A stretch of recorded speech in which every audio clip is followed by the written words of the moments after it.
Magandang gabi sa tanan. Ako gali si Ronaldin Brol, isa sa mga tribe manager sa Youth Republic. So nag-start ang Youth Republic 2018 sang hip-hop dance pa ini as nga cultural dance na. May ara kita 35 ka warriors or dancers, 15 ka mga drummers kag 10 nga propsmen. So ang ini nga hinugyaw gina-participaran gid namon every year. Mambal ko man siguro nga hindi basta-basta ang amon nga preparation diri. Ini ginaobra namon hindi lang basta sa saot-saot, showcase of talent sa mga kabataan.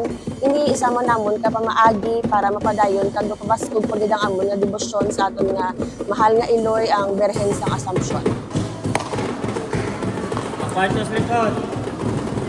Diyan niya, ako gali si Dave Januanon, choreographer ka Youth Republic, kag ang amon niya preparation subong hindi kami magpaperte sa iba na kay titanan handa man kag gapreparar kay sang insakto.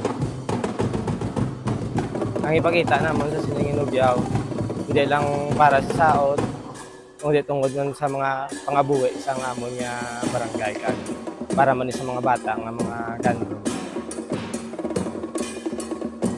Ako si James Bernard Gulmatico, 3 na katuig nga saot sa inugyaw sa diri sa Barrio Obrero. Ari ko di subong sa Youth Republic kay passion ko gid ang dance, kag gusto ko gid ma-develop ang ako sa pagsaot, ang akong skill sa pagsaot.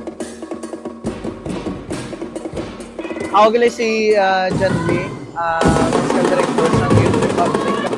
Amon ginatutukan na mag-practice is magbali siya sa adlaw pag ma-perfect lang ang performance isang law kag mabalya. Youth Republic.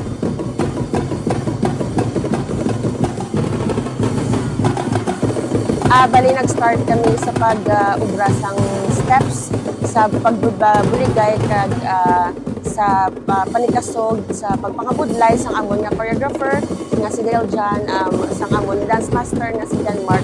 Kag after sina ang maubra namon ang steps nag-ubra naman ang amon nga music director nga si John Lee, just to make sure na everything is original.